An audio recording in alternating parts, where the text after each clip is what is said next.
Hello friend, welcome to my new channel. My name is Kamal Singh. Today I will teach you mathematics. This is my first and demo class जिसमें मैं आप सभी को NCERT 10th का maths का first chapter पढ़ाऊँगा जो वास्तविक संख्याएं हैं। वास्तविक संख्याएं, तो ये हमारा पहला चैप्टर है जिसमें जो हमारी वास्तविक संख्याएं हैं। इस वास्तविक संख्याओं में हम लोग सबसे मेन चीज़ है जो पहला परिमेय संख्या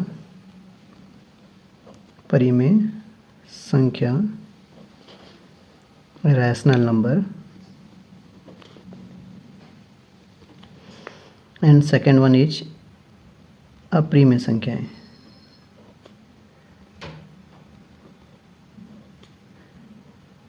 इरेशनल नंबर। सबसे पहले जो है हम वास्तविक संख्याएं जानने से पहले इन दो टॉपिकों को जानेंगे, परिमेय संख्याएं और अप्रिमेय संख्याएं क्या होती हैं। तो अगर हम सिंपली समझें तो परिमेय संख्याएं वे सभी संख्याएं हैं जो जिनका पूर्ण एक मान जो वैल्यू निकलती है, जिसे हम कह सकते हैं पूर्णांकों व साधारण भिन्न। पूर्णांकों साधारण भिन्नों का एक समूह है, साधारण भिन्नों का एक समूह है, या फिर ये कह सकते हैं जो संख्याएं P/Q के रूप को दर्शाती हैं। ऐसी संख्याएं क्या कहलाती हैं? हमारी परिमेय संख्याएं कहलाती हैं, जहां हमारे पास P एंड Q एक पूर्णांक संख्या होंगी, क्योंकि इसमें पूर्णांक संख्या की बात की गई है, और Q नॉट इक्वल टू 0। इसका तात्पर्य यह है कि Q की वैल्यू जो है 0 के इक्वल नहीं होनी चाहिए, और P और Q हमारे यहाँ पे जो है एक पूर्णांक संख्या को दर्शाता है। तो कोई भी संख्या एक ऐसी संख्या जिसकी वैल्यू एक पूर्णांक धन पूर्णांक आए, या साधारण भिन्नों वाली हो, या फिर वो P/Q के रूप को व्यक्त करती हो, ऐसी सारी संख्याएं परिमेय संख्याएं कहलाती हैं। अब बात आती है अप्रिमेय संख्या। ठीक इसका अपोजिट अप्रिमेय संख्या हो जाती है। अप्रिमेय संख्या में जो संख्याएं P/Q के रूप को नहीं दर्शाती, जो संख्याएं P/Q के रूप को नहीं दर्शाती हैं, ऐसी संख्याएं क्या कहलाती हैं? अप्रिमेय संख्या, इरेशनल नंबर। ठीक है, अब ये समझते हैं हम, सिंपल सी बात है। ये तो हमारी जो है थ्योरेटिकल वे में हम लोग जान गए हैं। अब हम मैथमेटिकल वे में जानते हैं। अगर शॉर्ट फॉर्म में जाने तो पूर्णांकों से तात्पर्य यह है जब हम किसी संख्या को किसी अदर संख्या से जो भाग देते हैं, डिवाइड करेंगे, तो उसकी वैल्यू क्या है? एक पूर्ण संख्या आएगी। सपोज अगर हम 2 से 4 को अगर डिवाइड कर रहे हैं तो 2 दूना 4, इसकी जो वैल्यू है, जो भागफल हमारे पास आया है, प्रोडक्ट जो आया है हमारे पास, तो ये पूर्ण वैल्यू है। ये पूरी क्या हो गई? शेषफल रिमाइंडर जो है इसका 0 आ गया। तो एक ऐसी संख्या है क्या कहलाएंगी? रैशनल नंबर, परिमेय संख्या हो जाएंगी हमारी। P/Q के रूप को जो नहीं दर्शाती हैं वो इरेशनल नंबर हो जाएंगी। सपोज अगर हम 2 से 3 को मल्टीप्लाई करते हैं तो 2 1 जा 2, यहाँ हमारा कितना बच जाएगा? 1 बच गया।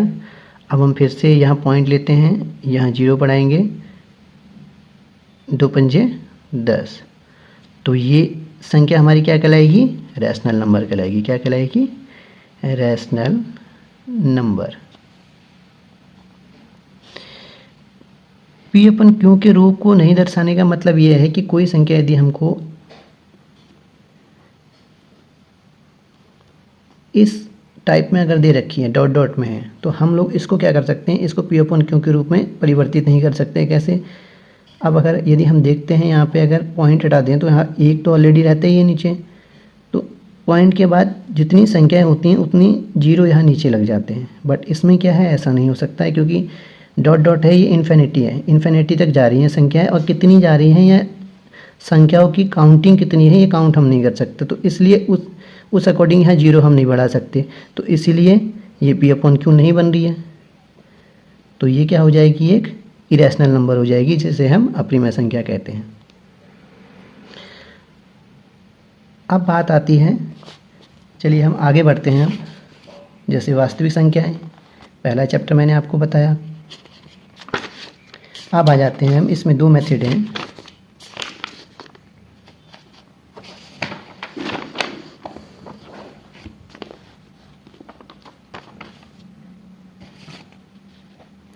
इसमें दो मेथड है। कह रहा है निम्नलिखित संख्याओं का एचसीएफ ज्ञात करना है यूक्लिड विभाजन एल्गोरिथ्म का प्रयोग करके।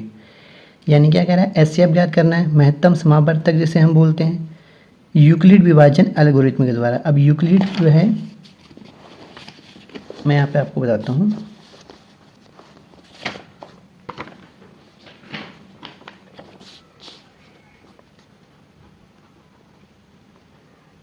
यूक्लिड विभाजन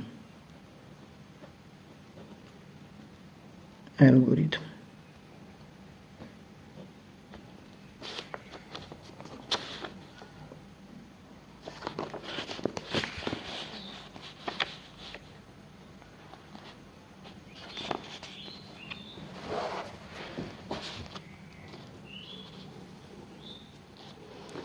यूक्लिड नाम के एक वैज्ञानिक थे या गणितज्ञ थे। उन गणितज्ञ ने ये बताया कि यूक्लिड, उन्होंने एक परिमेय दिया जिसके अकॉर्डिंग जो है एक विभाजन करना है और उससे क्या निकालना है, हमको फाइंड आउट करना है एचसीएफ। एचसीएफ जिसे हम कहते हैं महत्तम समावर्तक, महत्तम समावर्तक। यूक्लिड एक गणितज्ञ थे जिन्होंने एल्गोरिथम विभाजन का एक रूप दिया। तो हम यहाँ देखते हैं, सबसे पहले हम इस क्वेश्चन को करने से पहले जो है समझ लेते हैं कि यूक्लिड विभाजन एल्गोरिथम है क्या।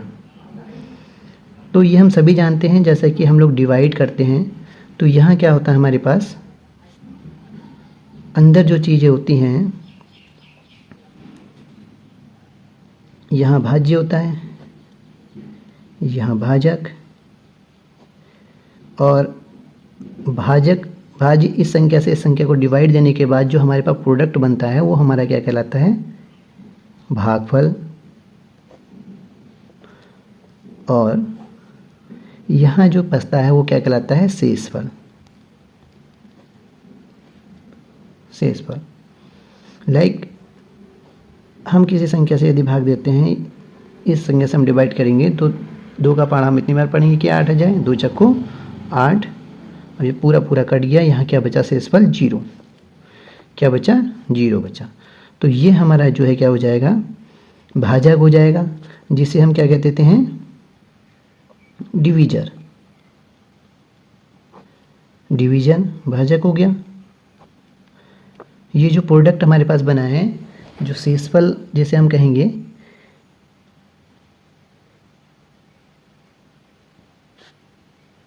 ये रिमाइंडर हो गया हमारे पास। ये जो है भागफल है,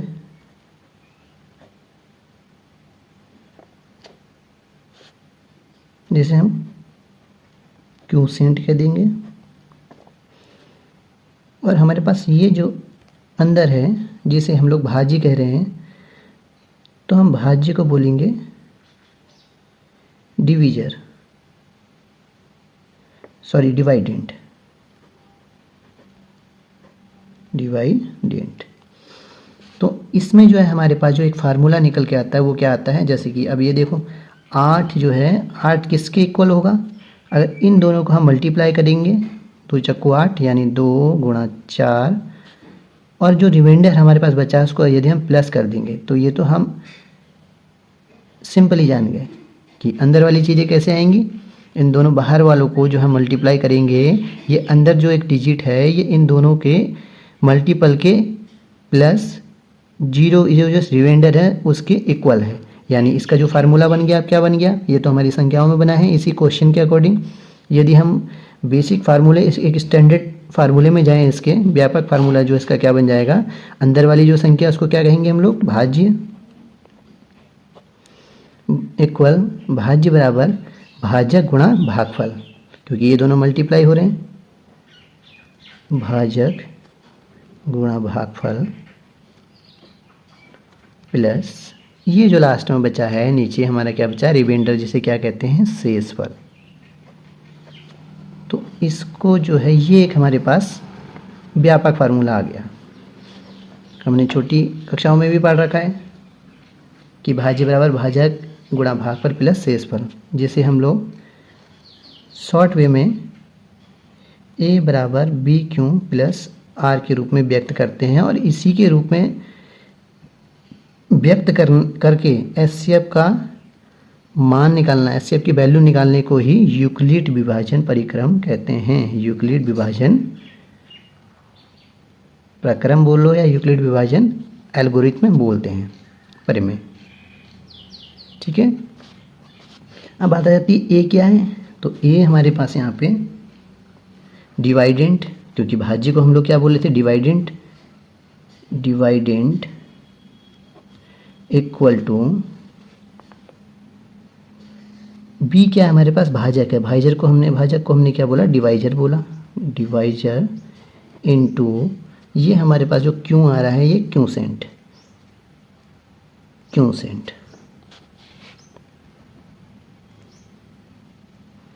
क्यूसेंट प्लस यहाँ जो हमारे पास बचा था, ये जो बचा है रिमाइंडर।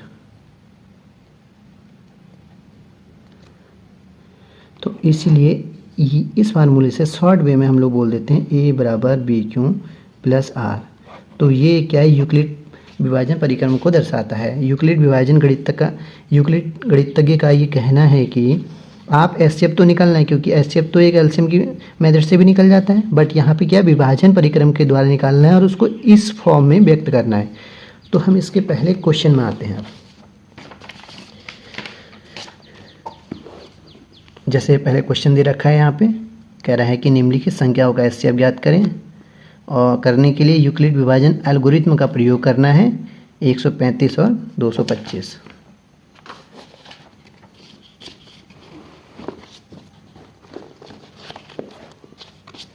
तो क्या है हमारा पहला क्वेश्चन, हमको एचसीएफ ज्ञात करना है by Euclid algorithm. Euclid algorithm के द्वारा हमें एचसीएफ ज्ञात करना है। एचसीएफ क्या है, नंबर पहला है 135 और 225।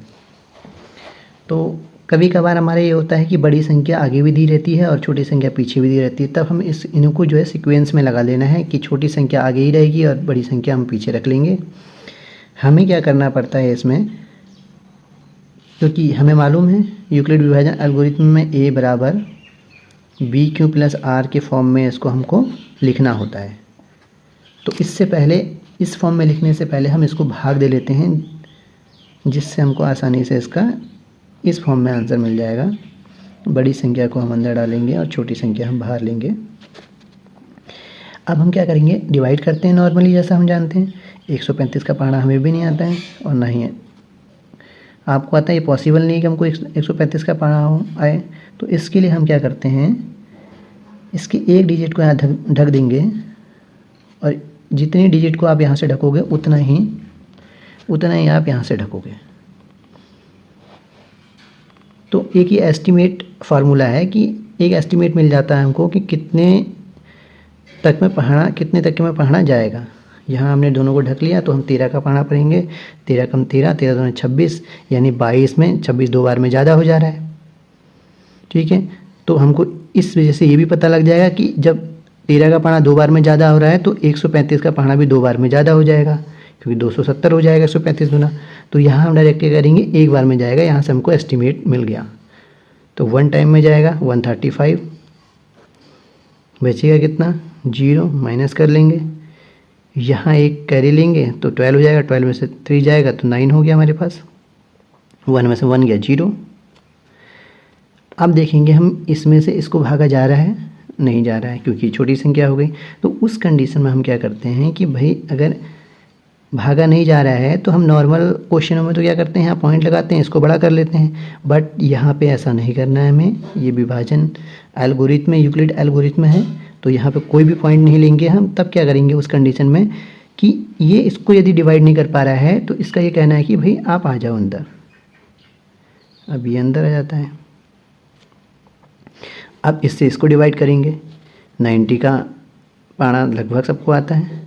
90 दूना 180, 2 बार में देखो ज़्यादा हो जा रहा है, तो 90 एकम 90 माइनस 5, 13 में से 9 जाएगा, कितना बचेगा 3, नो सॉरी 45, 4 बचेगा। सेम कंडीशन आ गई, डिवाइड नहीं जाएगा। डिवाइड नहीं जाएगा तो क्या है कंडीशन हमारी ये है कि हम उसको अंदर ले आते हैं, इसको डिवाइड कर देंगे। फिर 45 2 जा 90। और ये इस तरीके की प्रक्रिया जो है, ये प्रोसेस जो है तब तक चलता रहता है जब तक कि रिमाइंडर हमारा शून्य ना आ जाए, 0 ना आ जाए। तो 55 2 जा 90, यहाँ हमारे पास शेषफल क्या हो गया 0 आ गया। इसका मतलब हमारी प्रोसेस यहाँ समाप्त हो गई, ओवर हो गई। तो हमारे पास रिमाइंडर क्या आया यहाँ पे 0। तो जिसके टेबल से रिमाइंडर 0 आ जाए वो क्या कहलाता है, HCF कहलाता है। HCF यानी हमको वैल्यू मिल गई HCF इक्वल टू 45। इसका आंसर जो हमें मिल गया। लेकिन हम इतना ही करके नहीं छोड़ना है, क्योंकि यूक्लिड विभाजन एल्गोरिथम का जो फॉर्म है वो हमको दिखानी, क्योंकि ये जो हमने किया ये तो यूक्लिड परिमेय है नहीं, इसके द्वारा हम जो है यूक्लिड परिमेय निकाल रहे हैं। तो अब हम क्या है इस फॉर्म में इसको जो है यूक्लिड विभाजन के फॉर्म में लिख देते हैं A बराबर BQ के रूप में। इसके लिए हम क्या करेंगे, सिंपल सा वे है। अगर आपको ये याद नहीं हो रहा है तो सिंपल सा है, आप अंदर वाली संख्या जिसे हम क्या कहते हैं भाज्य कहते हैं, इसको हम बाहर ले लेंगे 225। ये दोनों जो हैं क्या एक तरीके से आप कान समझ लीजिए। तो इन दोनों को मल्टीप्लाई करेंगे 135 इंटू 1, जो हमारा रिमाइंडर में बचा है, रिमाइंडर में क्या बचा है 90 प्लस 90 लिख लेंगे। जैसा हमारा ये है A बराबर BQ प्लस R, यानी A क्या है भाज्य हमारा, भाज्य अंदर को हम लोग बाहर लेंगे, इन दोनों को मल्टीप्लाई कर देनी है, प्लस ये जो आएगा हमारे पास ये क्या आ जाएगा रिमाइंडर आ जाएगा 90। देन उसके बाद वही प्रोसेस सब में करनी है जो हमने यहाँ करी है, वही यहाँ करेंगे। तो 135 equal to 90 into 1, 90 into 1 plus remainder हमारे पास 45 बचा था, 45। थर्ड नंबर में भी वही करेंगे, जो अंदर है हमारा वो बाहर आ जाएगा। कहने का अर्थ ये है इन दोनों जो है जो कान जैसे दिख रहे हैं हमारे, इन दोनों को क्या करेंगे मल्टीप्लाई कर देंगे, इक्वल टू 45 इंटू 2 प्लस का 0। तो ये हमारे पास जो फॉर्म हो गई ये यूक्लिड विभाजन की फॉर्म हो गई। ये लिखना बहुत ज़्यादा अनिवार्य है, इसलिए है क्योंकि यही जो फॉर्म हमें यूक्लिड विभाजन परिक्रम को, यूक्लिड एल्गोरिथम को दर्शाता है। जिसके पहाड़े से शून्य आ जाए, रिमाइंडर शून्य आ जाए, 0 आ जाए, तो वो क्या कहलाता है HCF कहलाता है। तो सिंपल सा वे है, इसको हम इससे डिवाइड कर देते हैं। डिवाइड करने के बाद ये प्रोसेस तब तक चलती रहती है जब तक रिमाइंडर शून्य ना आ जाए। तो जब रिमाइंडर शून्य आ जाता है तो इसको जो है हम A बराबर BQ प्लस R के फॉर्म में, यूक्लिड एल्गोरिथम के फॉर्म में व्यक्त कर देते हैं। यह हमारा क्वेश्चन समाप्त होता है।